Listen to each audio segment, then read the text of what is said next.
Alors, j'aimerais saluer le vaillant, chaleureux et courageux peuple de Côte d'Ivoire. Soyez tous salués. Voilà. Vous avez vu, ça fait quelques jours qu'on ne s'est pas parlé parce que fallait bien entendu qu'on prenne certaines dispositions et aussi observer des gens qui étaient les candidats à la mort s'inscrivent sur la liste de la mort. Pourquoi je le dis? Ça veut dire que tous ceux qui ont parlé du prophète Eli Pada mourront. Vous allez tous mourir. Que ce soit ceux qui ont écrit en commentaire, comme ceux qui ont fait des vidéos, vous allez tous mourir. Je ne suis pas en train de plaisanter, vous mourrez tous. Voilà, donc, on a laissé le temps à tous ceux qui voulaient s'inscrire sur la liste du départ volontaire pour la mort de le faire. Et c'est avec pincement au cœur que je le voyais. Vous comprenez? Mais chacun est libre de ses choix et de ses pas dans la vie. Voilà. Mais on va commenter ce que ces charlatans ont appelé élection en Côte d'Ivoire. Ce que Eli Pada a dit là, mais ça s'est réalisé. Il n'y a pas eu d'élection en Côte d'Ivoire. Et venez qu'on en déblatère. Il n'y a pas eu d'élection présidentielle en Côte d'Ivoire. Alors, je vais vous présenter d'abord un certain nombre de vidéos. Et puis après ces vidéos-là, bien entendu, j'ai porté un message à la Draman Ouattara. Mais j'aimerais vous dire que Ouattara va mourir. Voilà, je ne vais pas rentrer dans beaucoup de détails. Parce que s'il rentre dans beaucoup de détails, c'est comme si j'aimais trop sa personne. Et que, voilà, je lui faisais une part belle. Je ne vais pas te faire des pas belles. Tu vas mourir. Et ton frère va mourir. Et ce n'est pas un débat. Et tu le sais, je le sais. Donc, ce que vous êtes en train de faire, au fait, l'adversaire est plus coriace. L'adversaire est plus grand. L'adversaire, c'est Dieu lui-même. Mais vous, dans votre plan, c'est comment faire pour désavouer le prophète Eli Pada. On dirait des gens qui ne sont pas là à l'école, des gens irréfléchis. Non, il faut qu'on annonce des choses. Malgré qu'ils savent qu'ils sont dans l'illégalité. Malgré qu'ils savent qu'ils sont dans les autres troubles. Et que tout ce qu'ils font avec manipulation et duplicité. Non, on n'a qu'à annoncer quelque chose. Ben si jamais, ce qu'Eli Pada a dit là, si jamais on reporte ça, c'est pas bon. Vous comprenez? Le Seigneur vous a confondu. À la veille des élections, avant même que le scrutin n'ait lieu, vous avez déjà proclamé les résultats. Depuis quand on va à une élection, et puis à la veille des élections, on connaît déjà les résultats. Donc, le Seigneur vous a déjà confondu. Et ça là, j'aimerais te dire à toi, Draman, c'est un signe parce que Dieu il est clément et il est magnanime. Et Dieu tend la main à tout le monde, même aux pécheurs. Parce que le Christ lui-même, quand il est venu sur la terre, il est venu pour les pécheurs. Dieu t'a tendu la main en te confondant. Comme il a tendu la main à Pharaon, quand Pharaon poursuivait le peuple hébreu, il a fait descendre du ciel une foudre de feu entre Pharaon et les Hébreux. Il a fait descendre du ciel le feu. Et il a séparé le feu entre Pharaon et les Hébreux. Pour dire à Pharaon, ce que tu es en train de faire là, stop, arrête maintenant. Il faut arrêter maintenant. Mais malgré qu'il a vu le feu, il s'est entêté, il a été englouti, lui et tous son armée, dans l'eau. C'est pareil pour toi. Dieu t'a confondu. Élection qui n'a pas encore eu lieu là, il a proclamé les résultats là pour toi. Les résultats là, ils ont proclamé ça pour toi. Pour te dire qu'il est encore clément et qu'il est encore temps. C'est-à-dire, il te montre des signes, mais tu ne veux pas comprendre. Mais c'est toi qui vois. Mais tu vas mourir. Et tu mourras. Et tu n'es pas le prochain président de la République de Côte d'Ivoire. C'est moi qui te l'ai dit. Je fêterai avec le prophète Eli Pada le 31 décembre en Côte d'Ivoire. Ce 31 décembre là, nous serons à Abidjan. Ce n'est pas un débat. Tu mourras. Toi, Alassane Draman Ouattara. Voilà, donc, arrêtez de jouer sur le moral des gens. Vous voulez jouer sur le moral des gens. Il y a eu quelle élection en Côte d'Ivoire? Le président Laurent Gbagbo lui-même a tagué ces élections de braquage électoral. C'est quoi un braquage? Quand les gens prennent des armes à feu, qui font irruption dans une banque pour dérober cette banque, c'est de l'argent propre. C'est de l'argent propre. On te parle de braquage électoral. Et tu parles de quoi? Regardez, chers camarades. Dans les temps anciens, quand je parle des temps anciens, je parle de notre époque. Quand le président Gbagbo a fait de cet intrus-là candidat aux élections présidentielles en Côte d'Ivoire, tout le pays était en fête. On sentait que le pays était en campagne. On sentait qu'il y avait une élection dans le pays. On est d'accord ou pas? Dans toutes les rues de Côte d'Ivoire, c'était des colonnes, des 4x4 qui s'alignaient. Les gens chantaient à la gloire de leurs candidats. Dans toutes les villes de Côte d'Ivoire, on voyait des gens manifester, danser, célébrer les candidats. Mais Alassane Draman Ouattara, ces élections-là, pendant que d'après toi, tu es en campagne, il y a des villes qui sont en train de protester, des gens qui sont en train de tuer. Tu appelles ça une élection? Ce n'est pas une élection. Ce qui s'est passé en Côte d'Ivoire n'est pas une élection. Et je te le dis et je te le répète, tu mourras. Tu vas mourir. Et ce n'est pas un débat. Et quand tu mourras, ils vont comprendre que on ne joue pas avec l'Éternel. On ne joue pas avec l'Éternel. Je vois ce charlatan, parce que quand vous dites faux pasteur, moi ça me fait rire. Ce charlatan, cet escroc là, qui vient, qui raconte sa vie en disant que le prophète Eli Pada a menti et qui connaît Eli Pada depuis la prison. Et qu'en prison là-bas, Eli Pada couchait avec les femmes qui étaient possédées ou qui avaient le VIH-Sida. Et il disait à ces femmes-là en couchant avec moi, vous serez guéris. Alors je vais poser la question à tous les internautes qui sont ici. À la Makala, en Mougou là-bas. Les prisonniers qui sont à la Makala. Hey Mougou, je vous pose la question, hein, puisque avant de rentrer en prison, Eli Padé et lui ne se connaissaient pas. C'est pas son camarade. Ils sont croisés accidentellement en prison. Et ils n'étaient même pas dans le même département, même dans la même cellule. Eli Padé était dans la même cellule avec Blain Florent. D'accord? Et Salaka Yakuza. Et Eli Padé n'est pas allé en prison parce qu'il a arnaqué quelqu'un. Parce qu'il a escroqué quelqu'un. Non, non, non, non, non. Ce n'est pas un gangster. Contrairement à lui qui parle. Eli Padé, c'est Dieu qui l'a châtié parce qu'il ne voulait pas entendre raison à l'appel de l'Éternel de le servir. Et Dieu l'a châtié et Dieu l'a envoyé là-bas. Donc il n'est pas allé là-bas parce qu'il a cambriolé quelqu'un ou parce qu'il a arnaqué quelqu'un. Maintenant, à la Makala, dites-moi, en Mougou là-bas, à telle enseigne que Eli Padé, des femmes viennent le voir à la Maka, j'ai le sida, et puis lui, le Mougou pour qu'elle guérisse. Et voilà le charlatan, voilà ce qu'il raconte. Mais ce qui est vrai, et ce que je dis, avant de vous passer en revue les quelques vidéos du prophète Eli Padé, ce qui est vrai et ce que je sais, c'est que en prison où tu étais, si tu es sorti de la prison, ça a un nom. C'est Eli Padé. C'est grâce à lui que Dieu s'est souvenu de tous les prisonniers et Dieu l'a fait sortir de là. Et ce que je dis là, ton second, Blain Florent, c'est un pasteur, non? Il était dans la même celui qu'Eli Padé. Pourquoi depuis il a parlé, il n'est pas venu me désavouer? Pourquoi il ne sort pas pour dire que c'est faux? Parce qu'il marche avec toi. Pourquoi Salaka Yakuza ne sort pas pour dire que c'est faux? Parce qu'il marche.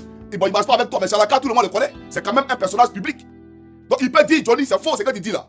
Il ne faut pas dire mon nom dedans. Mais ce qui s'est passé, c'est que dans la cellule où Eli Padé était, son nom même était devenu grand à la Maka. Parce qu'il annonçait aux gens ce qui allait arriver dans la vie. Même les gars pénitentiaires. Et c'est arrivé exactement comme il le disait. Tu étais rageux, jaloux de lui à la prison. Parce qu'il évangélisait les gens. Il a commencé son ministère, même là-bas, dans l'ancienne de cette prison-là. Il a sauvé des âmes. Il a gagné des âmes. L'ange de l'Éternel s'est révélé à lui. C'est-à-dire, lui est apparu pour lui dire, tel jour, à telle heure, la Maka sera cassée. Et tu vas sortir d'ici. Il faut l'annoncer aux gens. Il a appelé Blain Florent et Salaka Yakuza. Voilà les premiers à qui il a annoncé ça. Pour dire tel jour à telle heure, ils vont casser la Maka. Faites passer le message. Ils ont fait passer le message quand c'est arrivé au blindé, chez les gens toqués là. Et ils ont dit, si jamais le jour là arrive et que c'est pas cassé, on va te tuer, toi Eli Padé, on va te tuer ici. Parce que quelqu'un qui est désespéré, qui est en prison, il n'a plus d'espoir. Quand tu viens lui dire que tu vas sortir tel jour, et s'il ne sort pas, vous comprenez que, voilà.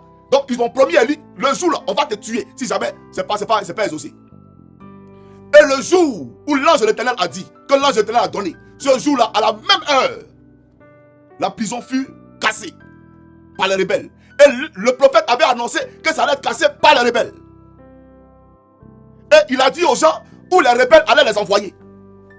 À la mairie d'Abobo. C'est-à-dire qu'il a tout annoncé. Blain Florent, tu avais ce charlatan. Faut lui dire, c'est vrai ou c'est faux. C'est ce qu'il dit là. Faut lui dire si c'est vrai ou c'est faux. Salaka Yakuza, dis à tes frères, ce qu'il dit là, c'est vrai ou c'est faux. Parce que quand je parle, il dit des noms. Et puis ils sont vivants, ils ne sont pas morts. Ils sont encore vivants là-bas. Arrivé à la commune d'Abobo, à la mairie d'Abobo, les FSI qui sont venus chez les prisonniers voulaient qu'ils servent de boucliers humains pour aller affronter les soldats de Bagolora.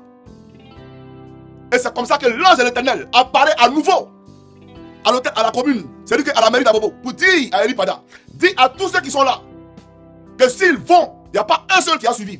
Ils vont tous mourir. Mais attends mon signal. Et dis à ceux, il faut leur dire, de te suivre. Ceux qui te suivront, je vais les conduire chez eux sains et saufs. Personne ne mourra. Mais quittez les lieux et ne vous faites pas enrôler. Ne prenez aucune âme, sinon vous perdrez vos âmes. Blain Florent regardait Eli Padé pour lui demander, avec qui tu parles? Blain Florent, c'est vrai ou c'est faux? Salaka Yakuza, c'est vrai ou c'est faux? Et Eli Padé leur a dit, à mon signal là, vous vous levez, vous courez avec moi et vous me suivez. Parce que voilà ce que l'ange de l'Éternel vient de me dire. Vous comprenez?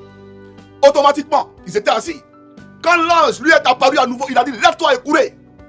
Ils ont commencé à courir. Alors qu'il y avait des FSI qui étaient en âme. Mais ils n'ont pas vu Eli Padé. Ils n'ont pas vu Blain Florent. Ils n'ont pas vu Salaka Yakuza. Donc, dis-nous, c'est pas quel miracle. Et ils sortent d'un lot, ils commencent à courir. Et puis on ne rafale pas sur eux.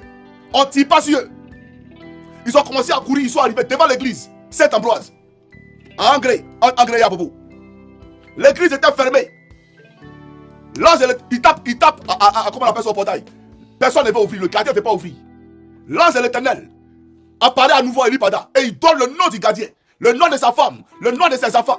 Il donne tous les détails de la vie du gars. Et lui, il l'appelle par son nom. Il dit le nom de sa femme, de ses enfants, tout et tout. Le monsieur ouvre la porte, à genoux, il dit c'est un homme de Dieu. Et grande fut la surprise de voir que l'église Saint-Ambroise était remplie de monde. Était remplie de monde. Et l'ange de l'Éternel, avant même que l'ange était là, les FSI sont arrivés là-bas. Ils ont tiré sur des gens, ils ont demandé à ce que les bêtés, les attiers, les guerriers, etc. se mettent de côté. Personne ne voulait, comment on appelle ça, bouger. Ils ont tiré en l'air, il y a eu, comment on appelle ça, des ricochets. Et ça a blessé, comment on appelle ça, parmi les réfugiés là, ça a blessé quelqu'un. Vous comprenez? Et il y avait des colonnes de 4x4 remplies de FLC avec des cadavres. Parce que oui, ils sont morts par milliers. Et celui-là, autrefois, on leur dit, laissez ceux-là, allez en renfort parce qu'on est en train de perdre des hommes. Les FLC sont sortis. Quand ils sont partis net, l'ange de l'Éternel est apparu à Élie. Pour dire à Élie, ceux qui sont partis là, ils vont revenir. Et quand ils reviendront, ils vont tuer tout le monde ici. Dis à tous ceux qui sont avec toi de se lever, de quitter la lieu et de te suivre. Quand Élie a parlé, il y a quelqu'un qui s'est levé, qui a commencé à l'insulter. Pour lui, toi, tu dis quand même. Parce qu'il était en tenue bigarrée. Il était quitté à la maca, donc il était sale, tout et tout. Donc le gars a commencé à lui parler en bizarre. Et Chanaka qui savait, Blé Florent qui savait, ils ont écouté Élie. Et Élie a quitté le coin avec le gardien. Le gardien là, à qui il a révélé le nom là. Le gardien l'a suivi parce qu'il connaît. Le gardien l'a suivi. Après là, ils sont venus, ils ont tué tout le monde dans le coin, à l'église Saint-Ambroise. C'est vrai ou c'est faux? Ils sont arrivés devant le collège Lemania.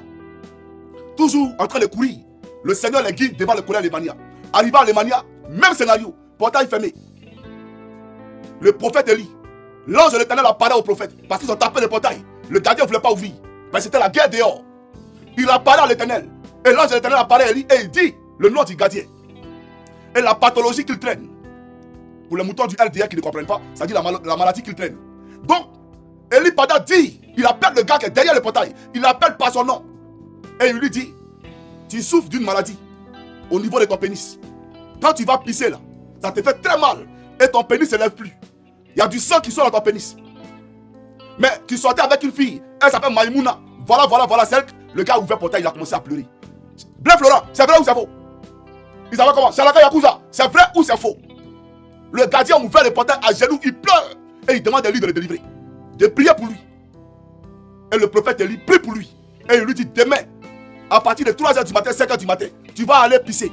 Ça sera très pernicieux, très douloureux. C'est les cailloux de sang qui vont sortir. Mais ne t'en fais pas. C'est le mal là qui est en train de partir. Après ça, tu vas bander à nouveau. Est-ce que le gardien n'a pas crié à Lemania pendant que les balles pleuvaient parce qu'il bandait à nouveau? Est-ce qu'il ne criait pas de joie parce qu'il bandait à nouveau? Désormais, il n'avait plus peur de balles. Il était heureux parce qu'il bandait. C'est vrai ou c'est faux? C'est de lui là qu'il vous parle. C'est lui là à qui Dieu a dit, il faut te mettre dans ma présence pendant un jeûne de 120 jours. 120 jours de jeûne. C'est à lui là que vous allez venir dire quoi? Il y a eu élection en Côte d'Ivoire. Ce qui a eu lieu en Côte d'Ivoire, c'est l'élection. Disons-nous la vérité. Ce qui a eu lieu en Côte d'Ivoire. Attendez, je vais vous planter d'abord une image. Je vais vous planter une image. On va aller doucement, il n'y a pas de problème. Voilà, chef de YouTube, regardez ici. Abidjan.net. Un journal de référence pour l'État de Côte d'Ivoire. Voilà ce qu'ils ont publié. À la veille de l'élection. Et puis, on sait tous qu'en Côte d'Ivoire, les gars, de vous à moi, quand il y a une élection présidentielle, là, le même jour, on sait qui a gagné. Le même jour, on commence à délibérer. Bureau par bureau, région par région, département par département. C'est vrai ou c'est faux? Le même jour. On n'attend pas le lendemain et après demain. Mais eux, ils ont attendu 2 jours après. Vous êtes des faussaires, des voleurs et des malhonnêtes. C'est que Dieu a dit, ça s'est passé comme il a dit. Il dit le 25 octobre, il n'y aurait pas eu d'élection, il n'y aurait jamais eu d'élection en Côte d'Ivoire. Parce que ce n'est pas une élection. Ce n'est pas une élection. Quand des jeunes gens se lèvent, je vais vous placer ici. Suivez ici, peuple de Côte d'Ivoire, suivez.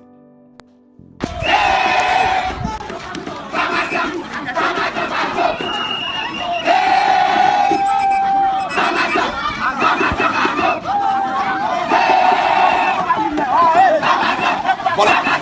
Donc ici, vous voyez des gens qui dansent avec une affiche à l'effigie du président Gbagbo. Ceux-là, on a écarté les candidats. Et c'est en pleine élection. Et ils ont fait ça. Là. Ils ont boycotté ces élections-là. Il n'y a pas eu d'élection. Ils disent qu'il n'y a pas d'élection ici. Ça n'a jamais existé en Côte d'Ivoire. Quand Ouattara Draman et Laurent Gbagbo s'affrontaient, dans aucun bureau de vote, dans aucune contrée de la Côte d'Ivoire, on a fermé les bureaux de vote, on a pris les bulletins, on les a déchirés. Jamais. Tout le monde a manifesté, bien entendu, sa joie de voter. Tout le monde. Mais regardez aujourd'hui en Côte d'Ivoire.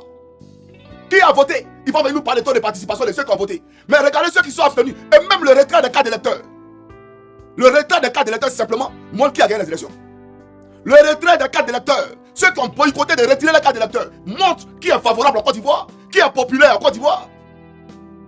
Et on parle, non, il y a eu élection, on voit des charlatans, parce que pour eux, ils ont fait la réunion. Mais tout ce que vous faites là, vous ne savez pas que Dieu lui dit ça.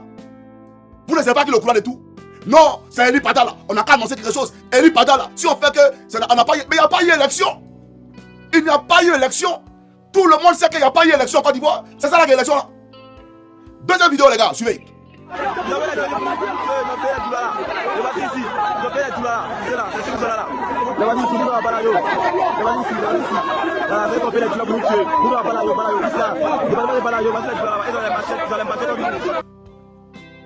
Quand vous voyez,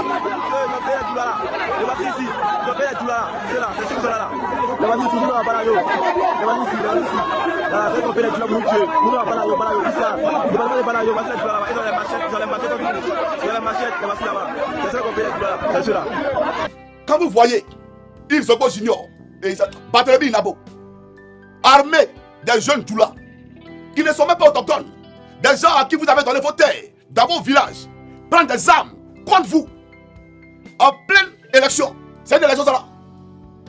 C'est une élection ça. Soyons sérieux. Ce qui s'est passé en Côte d'Ivoire est tout sauf une élection. Ce n'est pas une élection présidentielle. Et Ouattara ne va pas gouverner la Côte d'Ivoire. Il mourra. Hey, vous pensez qu'on va s'amuser ici? Il le sait très bien. Il sait dans quoi on est. Il sait dans quoi il est. La démagogie dans laquelle vous inscrivez là, c'est pas nous. Nous on est très concentrés. Et avancer dans la foi. Et non avec les regards. Avancez dans la foi. Avec la foi en Christ. Et non avec ce que vos yeux voient. J'aimerais vous le dire. Le Seigneur avait promis au peuple hébreu 40 jours de marche dans le désert. Ils ont fait 40 ans. 40 ans pourquoi? Parce qu'ils ont douté de l'Éternel. 40 ans pourquoi? À cause de leur incrédulité. Je ne dis pas que vous êtes incrédule. Mais parmi vous là, à un moment donné, beaucoup ont douté de l'Éternel. De sa capacité à renverser ce pouvoir. Mais c'est Dieu qui a créé toutes choses. C'est Dieu qui a créé toutes choses sur cette terre. De quoi avez-vous peur? Est-ce que Ouattara ne mourra pas? Que ce soit par mort accidentelle ou naturelle, peu importe, est-ce qu'il va pas mourir? Mais pourquoi il part prolonger sa vie sur terre? Pourquoi ne peut-il pas se rendre immortel? De toute façon, il est prêt à confisquer le pouvoir. Vous pensez que si on pouvait corrompre la mort, il n'allait pas le faire? Si on pouvait même tuer la mort, lui, Ouattara n'allait pas le faire? Mais il mourra. Pour dire qu'il y a un Dieu là-haut qui a la porte et la clé qui ouvre le royaume des morts. Ce qu'elle vous dit là, il faut comprendre. Donc, il ne s'agit pas ici d'être incrédule. Il ne s'agit pas ici d'être affable. Pour les moutons du RDR qui ne comprennent pas ce que ça veut dire, d'être faible. Vous comprenez? Donc, peuple de Côte d'Ivoire, je viens ici et je vous le dis. Le prophète de l'Éternel, le prophète Eli Pada, tout ce qu'il a dit là, ça s'est concrétisé. Et puis dites-moi, la case, pour dans ça là. Yo, tout à fait. Yo, excusez-moi, il y a Malak qui me parlait. Voilà.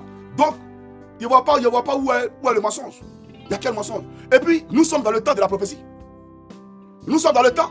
Et vous criez victoire. De quelle victoire vous parlez? C'est morts qui ont eu lieu en Côte d'Ivoire. Vous allez payer pour tout ce que vous avez fait couler en Côte d'Ivoire comme goût de sang. Vous allez le payer. Ce n'est pas de l'amusement. Et puis, quant à vous, qui avez des machettes, ça et là, dans des villages que nous vous avons donnés, c'est vous des apatrides, des gens sans village, sans identité aucune. C'est vous qui prenez des machettes. Ne vous en faites pas. La nouvelle Côte d'Ivoire, elle va redéfinir tout ça là. L'immigration ivoirienne sera l'immigration la plus sévère que le monde a connue. Vous n'avez jamais. C'est-à-dire qu'une immigration tellement exemplaire que même les blancs, pour arriver chez nous, ils vont crier respect. Ça ne sera pas du jeu. Une immigration contrôlée. Et on saura qui est qui dans leur pays. Ce désordre-là, vous n'allez plus voir ça, c'est fini. Vous n'allez plus jamais le voir. Ces Ivoiriens que vous persécutez seront heureux dans leur pays. Ce n'est pas un débat. J'aimerais vous l'annoncer et vous le dire. Pour que vous le compreniez. Et je ne suis pas ici pour demander aux gens dans les villages de former des groupes d'autodéfense. Non. Parce que vous comprenez, viens vous dire une chose. C'est important. Ouvrez bien les oreilles, ce qu'elle vous dit là. On a vu des gens qui ont été exécutés en Ayo. On a vu nos parents qui ont été tués. N'est-ce pas? J'aurais pu dire à ces parents-là de former des groupes d'autodéfense dans les villages, etc. Mais le dire, c'est les livrer à la mort, à une mort certaine. Et je ne le ferai pas. Parce que, je vais vous expliquer pourquoi. Quand les gens se lèvent en Ayo et qu'ils protestent contre le régime totalitaire de Draman, et que Dalo est calme, et que Gonaté est calme, et que Bonon est calme, et que Thiebissou est calme, mais ils sont livrés à eux-mêmes. Ils sont livrés à eux-mêmes. Donc c'est facile pour l'État de Côte d'Ivoire d'envoyer des blindés là-bas pour les mater, tout simplement. Pour les mater, tout simplement. Écoutez-moi très bien, vous allez comprendre la solution. À Yam Sokolo, pendant que Yam Sokolo protestait, Diogo Fla était calme. C'est lui que ça ne le concernait pas. Pourtant, Yam Sokolo est sorti pour dire non à la dictature, pour dire oui au renouveau, et donner à chaque Ivoirien l'égalité des chances. Vous comprenez? Mais Diogo Fla à côté, ça ne le concernait pas. Gagnon à côté, ça ne le concernait pas. Dalo à côté, ça ne le concernait pas. Tout le monde dit, Boaké, ça ne le concernait pas. Donc c'est plus facile pour Apalo de prendre des gendarmes en cargo pour aller à Yamsokro pour gérer la menace. Vous comprenez ce que je dis? Pour gérer la menace. Parce que la menace n'est pas nationale. Elle est sectaire. Donc on peut l'identifier. D'accord? Et puis traiter la menace. Est-ce que vous savez qu'à Yamsokro, c'est un renfort qui a quitté à Abidjan? Des 4x4 de gendarmerie quittés à Abidjan pour venir à Yamsokro. Mais si dans le même temps Abidjan était gâté, comme Yamsokro est gâté, si dans le même temps tout Abidjan était gâté, Apalo allait avoir quel temps d'arriver à Yamsokro? Elle est 4x4. Il allait avoir quel temps d'arriver à Yamsokro? Elle est 4x4. Quand il se déplace et qu'il va à Azopé pour aller parler aux parents, c'est parce qu'à Azopé, il y a des postes de résistance. Et donc il a le temps, il est tellement à l'aise, donc il prend sa voiture, il s'en à Azopé et il menace les parents là-bas. Parce que à Coupé, c'est calme. À Lépé, c'est calme. À Beauville, c'est calme. À Bonois, c'est calme. Donc il s'en fout. Il s'en va là où il y a des points de résistance. Et là-bas, il menace. Là-bas, il parle. Mais est-ce que, au moment où c'est gâté à l'épée là, si c'était gâté, vrai gâtement à Abidjan, lui, il a qui d'aller à l'épée? Parler par là quelqu'un.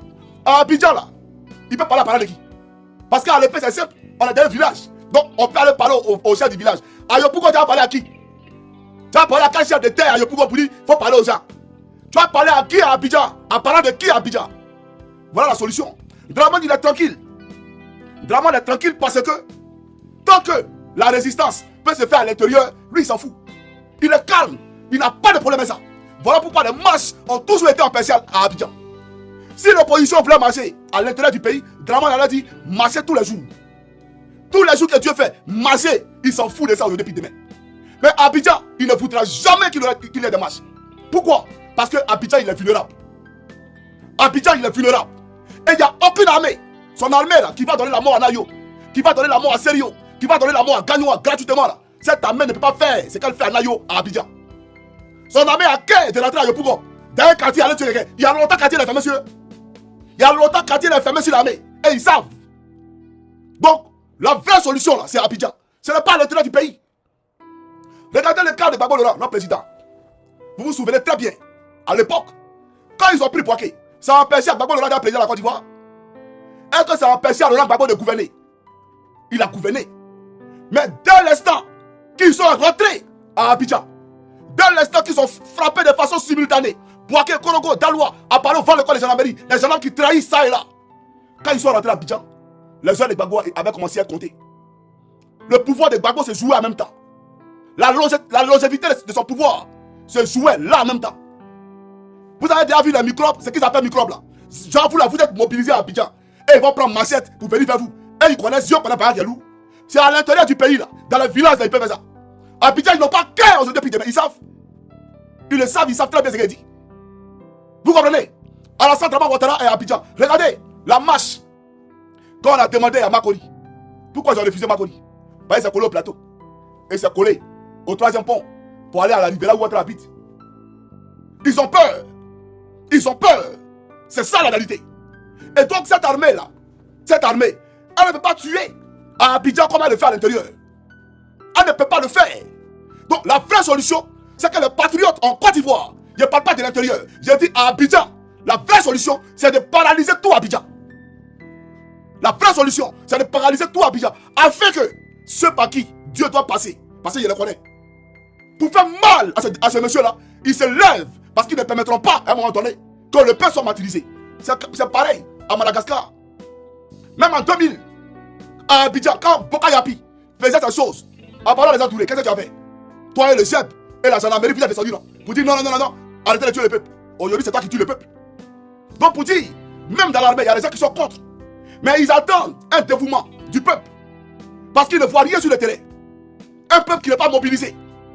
On voit des gens qu'on tue à Yamoussoukro. Est-ce que c'est Yamoussoukro seul qui est concerné par la lutte là? Nos frères de Yamoussoukro ont fait un travail exceptionnel. Un travail remarquable. Mais est-ce que c'est Yamoussoukro seul qui est concerné dans cette lutte là? Si demain la Côte d'Ivoire est libérée là, vous n'allez pas jouer dans la Côte d'Ivoire aussi. Vous n'allez pas en profiter. C'est Yamoussoukro seul qui va en profiter.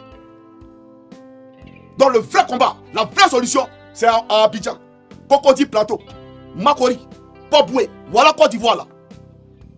C'est tout. Quand ça s'est passé à Abidjan, les intérêts des Occidentaux seront menacés. Mais ils ont tout le business là-bas. C'est un mec qu'on a enlevé. Mais je ne dis pas que c'est un qu'on a enlevé. Je sais qu'il va l'enlever. Et il va partir, il le sait. Donc ne soyez pas abattus. Ce qu'il raconte là, c'est la connerie. Au fait, on est dans une guerre spirituelle. Et les gens veulent jouer sur le moral des gens. Je vais vous faire une anecdote. Quand le prophète, quand Moïse, qui a été élevé au rang de Dieu, parce que quand Moïse parlait, il ne disait pas au nom de Dieu, au nom de l'Éternel, je veux que cela soit. Il disait directement. Il leur donnait, puis ça s'est passé. Parce que Dieu l'a élevé au rang de l'Éternel. Quand Moïse s'est présenté à Pharaon, et qu'il a annoncé à Pharaon, il faut libérer ce peuple-là. C'est Dieu qui m'envoie. C'était le combat de Moïse. Est-ce que c'était le combat de Moïse? C'était un combat spirituel. C'était un combat spirituel. Ils ont menti à Pharaon, même quand il a transformé le Nil en sang. On dit non, c'est la magie. Même quand son bateau est devenu un serpent, qu'il a avalé tous les autres serpents égyptiens, on dit non, c'est la magie. Vous comprenez? Parce que Dieu, là, quand il donne une prophétie, quand il donne sa parole à son serviteur n'est qu'un exécutant. Un exécutant, lui, il dit ce que Dieu lui a donné de dire. Le reste, là, vous allez régler, c'est Dieu. Tout simplement. Dans le combat, il est spirituel. Et moi, ce que j'ai fait, c'est d'éviter le maximum de perte en vie humaine. Vous comprenez? Parce que le Seigneur a dit que Ouattara prépare un génocide en Côte d'Ivoire. Il prépare un génocide en Côte d'Ivoire. Et que lui, l'Éternel va le déjouer. Quand aujourd'hui, des gens ont le permis de revendiquer, avec des armes en main, encadrés par les forces de l'ordre. Parce que la police et la gendarmerie, là, c'est les rebelles, je vous l'ai dit. Ils sont dirigés par les rebelles. La tête est pourrie. Mais les sous-officiers, ils font quoi? Et ils peuvent faire quoi? En parlant d'un rebelle, un sanguinaire, qui a juré à Ouattara qu'il allait lui donner le pouvoir avant de partir à la retraite. Et voilà ceux, je vais vous montrer, ceux qui commandent l'unité d'Apollo, qui tuent aujourd'hui en Côte d'Ivoire. Je vais vous la montrer. Voilà, ne vous en faites même pas, ne vous en faites pas, bien. Je vous la montre comme ça, vous saurez de quoi il s'agit véritablement. Voilà. Alors, les deux là, c'est mes cadets. C'est mes cadets. Lui là, il s'appelle Baba Gaoussou. Vous vous rappelez un jour, j'ai fait une vidéo où je vous ai expliqué que je devais surveiller surveillance bac au collège Saint-Truc. Collège Saint-Truc de Yopougon. Et puis, le lieutenant Kane, il est devenu colonel maintenant à cause de la rébellion, à cause de sa trahison. Je vous ai dit qu'il est venu et il a dit, Koukounion, fais quoi ici? Baba Gaoussou va prendre pays et puis va faire bon dame. Tu vas partir, comment on appelle ça, à la place de Koukounion. C'est lui là. C'est à lui là, il a ordonné de prendre ma place. Ce gars là. C'est mon cadet. C'est lui qui est là. Tous des rebelles et des traites au sein de la gendarmerie. Leur rôle là, c'était d'espionner le pouvoir de Gbagbo.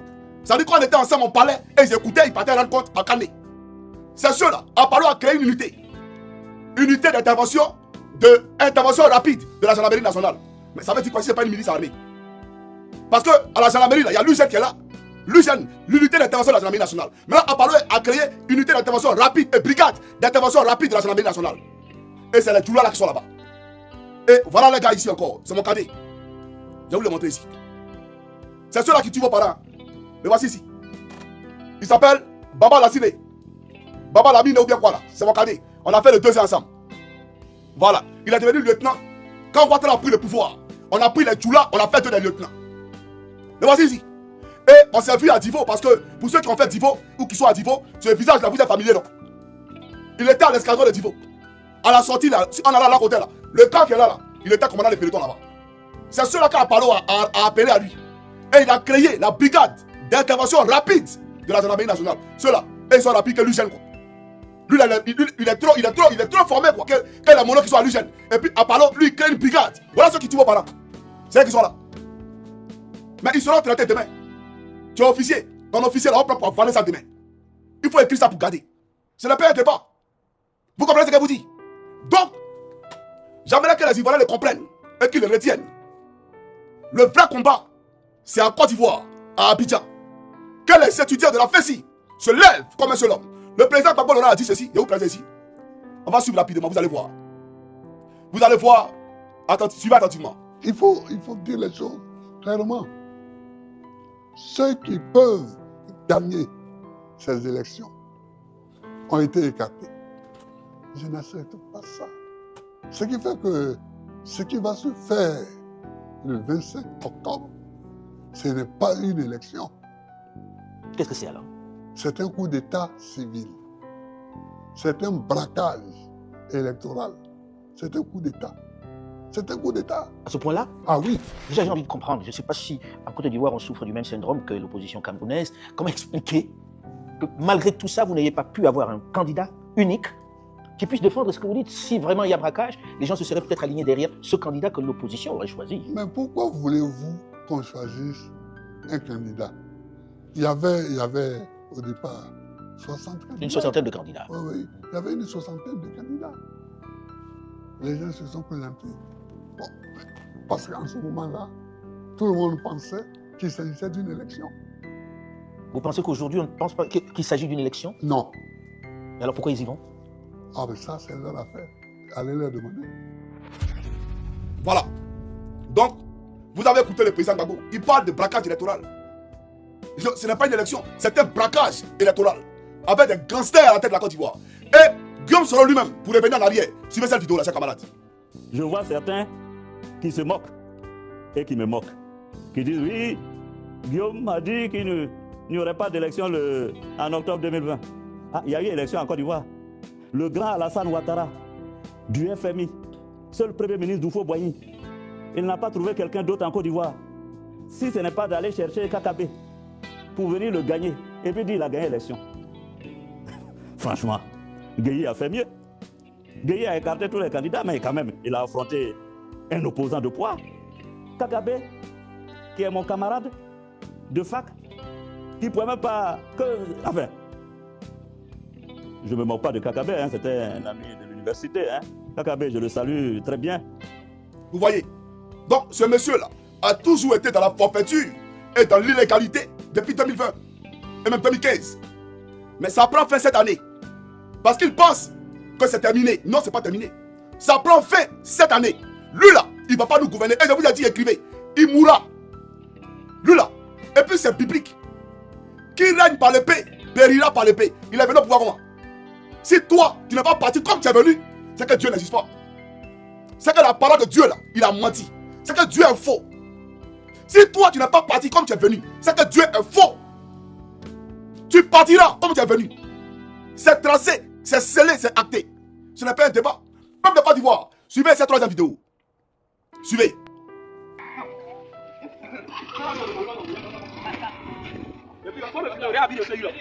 Non, il a porté. Là, on a porté ça.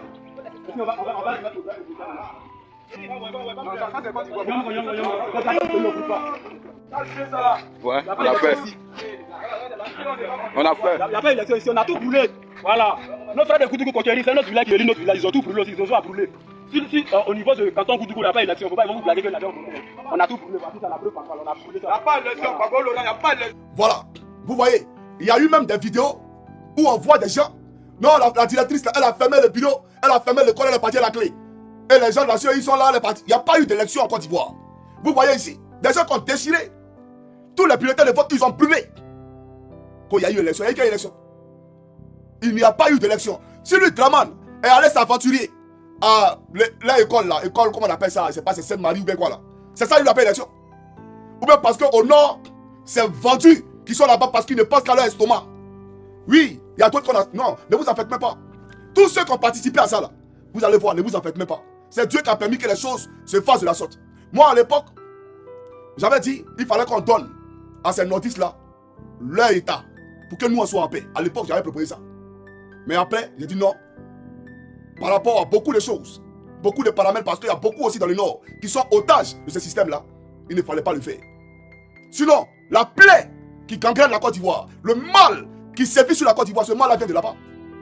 Ce mal, l'origine du mal en Côte d'Ivoire, c'est de là-bas. Eux, ils ne se sentent pas concernés par les élections. D'après eux, ils ont organisé les élections. Parce qu'ils sont tenus par les testicules, par les cadres vendus, qui ne pensent qu'à leur poche, qui ne pensent pas à quelqu'un, qui ne pense qu'à leur ventre. Voilà la Côte d'Ivoire. Vous comprenez?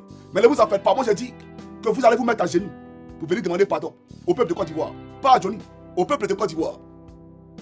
Vous serez surpris de ce qu'il a dit. Vous allez vous mettre à genoux pour demander pardon au peuple de Côte d'Ivoire. De toute façon, vous les avez exclus là. Vous allez demander pardon un jour. Ce n'est pas un débat. Mais Ouattara, il mourra. Et dans un futur très proche, il mourra. Il ne va même pas rentrer dans l'exercice de ce qu'il appelle président là. Il ne rentrera pas dedans. Ce qu'il a dit là, c'est un fait. Donc, ne criez pas victoire. Attendez que les choses se fassent. Attendez, quand il sera couronné là, on va voir. Vous appréciez pourquoi? Attendez, on entend les partis vers là-bas, non? Mais allons là-bas. Vous vous calmez, puis allons là-bas. Et puis on verra. Donc, j'aimerais dire aux Ivoiriens, la vraie solution, la solution actuelle, c'est pas nous qui allons libérer la Côte d'Ivoire. Hein. Ça, il faut qu'on soit sûr. C'est nous qui allons, je dirais, décanter, voilà, ou bien précipiter la chute de Ouattara. C'est tout. On va précipiter la chute de Ouattara. Mais c'est pas à nous de libérer la Côte d'Ivoire. Moi, je sais qui va libérer la Côte d'Ivoire. Je le connais. Il va mourir. Il ne sait même pas dans quoi il est. Il va mourir, lui là. C'est ce qu'elle vous dit là. Vous allez voir ça de vos propres yeux. Et puis à Ouattara, tu n'auras pas de pierre tombale en Côte d'Ivoire. Tu n'auras pas de pierre tombale dans notre pays. Ton cadavre là ne va pas exister en Côte d'Ivoire dans notre pays. C'est vrai que tu vas en enfer. Tu ton père Satan. Mais en Côte d'Ivoire, tu ne seras pas enterré. Ni toi, ni tes enfants. Jusqu'à la dernière génération. On va veiller au grain. Personne parmi vous ne sera enterré en Côte d'Ivoire. Jamais te le dit. T'as compris ou pas? Ton corps, on ne veut pas de ton corps et on ne voudra pas de ton corps dans notre pays. Tu ne seras pas enterré chez nous. Tu vas chercher où tu seras enterré. Comme c'est le gratté là qui t'envoie au pouvoir, tu vas aller négocier. Ton cadavre va aller négocier une place au cimetière de Paris là-bas. Ou à bouger. C'est toi qui vois. Mais en Côte d'Ivoire, tu ne seras pas enterré. Ni toi, ni tes enfants, ni personne de ta descendance. C'est moi qui te le dis. Tu ne sais pas ce que tu as semé. Mais ce que tu as semé là, son arbre là, ça a poussé. Et ça a produit des fruits. Et tu as goûté à ces fruits là. Voilà. Maintenant, je suis à plus de 40 minutes. Je ferai une autre vidéo pour montrer à ces gens-là la prophétie du prophète Eli Pada. On nous parle de, il a dit que Marine Le Pen. Marine Le Pen n'a pas gagné l'élection en France. Marine Le Pen, est-ce qu'elle n'a pas gagné les élections en France? Est-ce que les 13 millions de voix, elle ne s'est pas retrouvée à 11 millions? Vous pensez qu'il a dit que Marine Le Pen elle a fait ceci, elle a fait cela. Est-ce que Macron n'a pas triché les élections en France? Et est-ce que Eli n'a pas sorti pour dire, parce que tu n'as pas respecté la volonté de Dieu, tu seras le chef d'État, tu auras le mandat le plus compliqué? Il n'a pas dit à Macron. Mais si Dieu n'est pas avec Eli, on le saura. Ne vous en faites pas. Ne vous en faites pas. Ouattara est encore là, non? On est encore là, vous courez là, c'est pourquoi? Vous êtes pressé, vous allez où? Non, on n'est pas pressé. Mais j'aimerais dire aux Ivoiriens de marcher dans la foi. Ne vous laissez pas attendrir. Ne vous laissez pas distraire. Une élection dont on connaît les résultats d'avance, avant même que les élections aient lieu. Chers amis, dans un état de droit, qu'est-ce que les opposants allaient faire? Ceux qui ont participé aux élections contre Ouattara, Simon Leïvé Gbagbo, bon, il y a Gbagbo dessus, il ne mérite même pas le nom Gbagbo.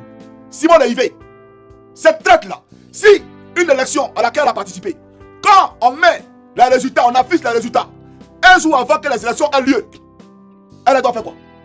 Jean-Louis Bion, lui, il doit faire quoi? Elle s'appelle quand même la femme là, écrivain sur Henriette Le Goubin quoi là. Elle a devait faire quoi? Awa Dombelo, lui, il devait faire quoi? Il devait produire des communiqués pour dire que l'État de Côte d'Ivoire leur explique d'où proviennent ces résultats alors que les élections n'ont pas encore eu lieu. Comment se fait-il qu'il y a des résultats avant même qu'il y ait les élections? Nous demandons la reprise de ces élections-là. Nous appelons au boycott de ces élections-là. Voilà des opposants sincères. Mais en réalité, vous êtes venus pour accompagner Ouattara. Vous êtes venus pour jouer le jeu de Ouattara. Vous êtes tous des traites et des lâches devant la République de Côte d'Ivoire. C'est ça en réalité. Simon Gbagbo, Awa Dombelo, vous tous, vous avez trahi le peuple de Côte d'Ivoire. Voilà les gens. Alors que toute la Côte d'Ivoire, toute la nation parle des élections qui ont été déjà proclamées avant même que les élections aient lieu, et ils sont silencieux. Et ils disent, je vais gouverner la Côte d'Ivoire. Mais parce que on veut faire mal à Eli Pada. On veut dire aux Ivoiriens qu'Eli Pada a menti. Donc, voilà, on joue le jeu de Ouattara. Sinon, il n'y a pas eu d'élection. Dieu vous a confondu. Dieu a fait proclamer, il a publié les élections avant même que ça ait lieu. Votre tricherie, là, il a mis ça à nu. Le directeur d'Abidjan.net, là, pourquoi il a mis ça actuellement? Où il parle, peut-être qu'il est mort, il n'en sait pas. Mais il l'a envoyé à Sobroko. Draman, et ton fils photocopie, c'est vrai ou c'est faux? Vous l'avez envoyé à Sobroko, pourquoi? Vous pensez que... Qu'est-ce que vous faites qui est caché? Nous, on sait tout. On sait tout. Mais cette traite-là, qui vous a accompagné dans cette forfaiture, parce que D'abord, dessein, c'est Eli Pada. Alors que derrière Eli Pada, il y a un plus grand adversaire. Il s'appelle l'Éternel Jésus-Christ. C'est lui. Eli Pada, là. Lui, c'est un boy. Il est le boy de Jésus. Il ne peut même pas. C'est lui qui a signé la sandale de Jésus. Ce n'est pas le camarade de Jésus. Jésus l'a commissionné. Mais vous, là, votre combat est orienté vers Eli Pada. Et on oublie même la vraie menace. On proclame le résultat et personne n'est capable de parler. Alors qu'il dit qu'ils sont candidats. Bande de malfaiteurs. Bande de malfaiteurs. Et toi, Simon Gbagbo, je me répands d'avoir parlé de toi quand tu étais en prison. Je me répands toute ma vie d'avoir plaidé pour toi. Je me répands. Parce que toi-même là, tu dis que tu aimes Blé Goudé. C'est pas toi qui voulais tuer Blé Goudé en 2011. Blé Goudé là, tu ne voulais pas les sortir, non? Tu lui avais interdit ta résidence, non? C'est aujourd'hui que tu aimes Blé Goudé. Que Dieu vous confonde. Et tu seras balayé au même titre que Draman. La colère de l'Éternel, tu ne s'appelleras pas la colère de l'Éternel. Que Dieu bénisse la Côte d'Ivoire, sauf toi et Draman et votre groupe là. Sauf toi, Simon Leivé, Awadon Melo, et cette Henri Lagou, votre groupe là. Que Dieu vous bénisse, point. Parce que vous avez trahi la nation. Chers camarades, je ferai une autre vidéo pour vous parler, d'accord, du prophète Eli Pada. Et ils ne savent pas qui ils ont affaire. Moi, Johnny Pacheco, Dieu m'a déjà parlé. De la manière que vous entendez ma voix là, audiblement, Dieu m'a parlé. C'est lui qui m'a envoyé ici, en Finlande. Quand j'ai quitté mon pays, je partais en France. Je ne connaissais même pas la Finlande. C'est Dieu qui m'a envoyé en Finlande ici. Parce qu'il voulait que je parle pour vous. Aujourd'hui, il le comprend. Aujourd'hui, il sait pourquoi je suis ici. Donc vous allez tout faire. Vous ne pourrez rien contre moi. Vous ne pourrez rien créer dans ma vie. Il faut comprendre ça. Bande de lâches, vous pensez seulement à votre vote. Alors que le peuple est en train de souffrir. Une élection, des gens meurent. Mais quand les candidats ont fait une déclaration pour dire je suis contre ces morts et j'en sors, mais les gens meurent. Simon Leivé, elle est devenue muette comme une cape. Tout le monde est muet. Pourtant les Ivoiriens tombent. Alors que c'est ces mêmes Ivoiriens que vous voulez gouverner. Soyons sérieux. Que Dieu ne vous bénisse point. Chers amis africains pour les Côte d'Ivoire, c'était mon frère Johnny Pacheco Antonio. Je vous dis à bientôt. Je ferai une vidéo après. Voilà. Pour parler, bien entendu, pour parler des réalisations du prophète Eli Pada. Voilà. Des prophéties plutôt. Voilà.